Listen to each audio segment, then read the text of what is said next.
Chapitre 5 – Comme un bon fils.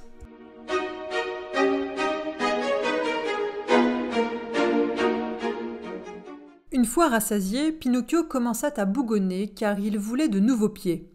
« Et pourquoi je devrais te refaire des pieds ?» demanda Geppetto. « Pour te voir fuir à nouveau ?»« Je te jure, désormais je me conduirai bien, » lui répondit Pinocchio en sanglots. « J'irai à l'école et je travaillerai bien. » C'est ce que disent tous les gamins.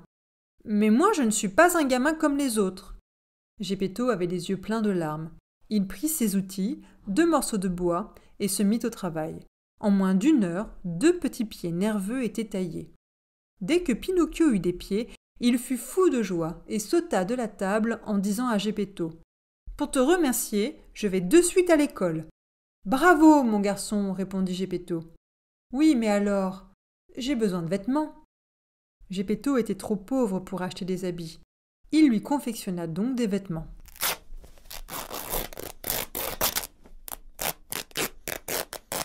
Il le vêtit avec ses tissus à pois et un chapeau.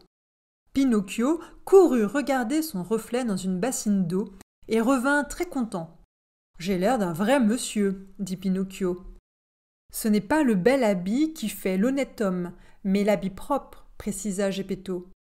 « À propos, » fit remarquer Pinocchio, « il me manque quelque chose pour aller à l'école. »« Quoi donc ?» demanda Geppetto.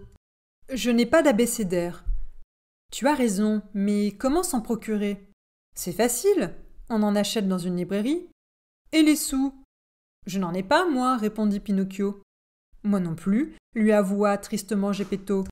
Malgré son tempérament joyeux, Pinocchio devint lui aussi triste. La misère, la vraie, tout le monde sait ce que c'est, même les enfants. « Attends !» cria soudain Geppetto en se levant et en enfilant son vieux manteau. Geppetto sortit de la maison en courant, puis il revint vite en tenant à la main un abécédaire.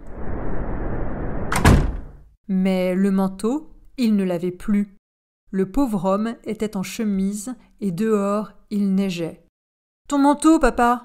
demanda Pinocchio. « Je l'ai vendu, » répondit Geppetto. « Mais pourquoi ? » Il me tenait trop chaud.